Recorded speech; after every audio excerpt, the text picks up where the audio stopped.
pag-uwi ng kanilang Panginoon mula sa kasalan. Para pagdating niya, ay mabuksan agad ang pinto. Mapalad ang mga alipin na abutang nagbabantay pagdating ng kanilang Panginoon.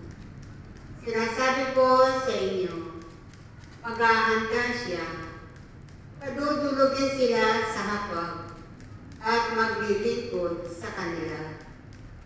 Mapapalad sila kung maratnan niya silang handa. Dumating man siya ng hating gabi o madaling araw siyang dumating. Ang mabuting balita ng ating Panginoon.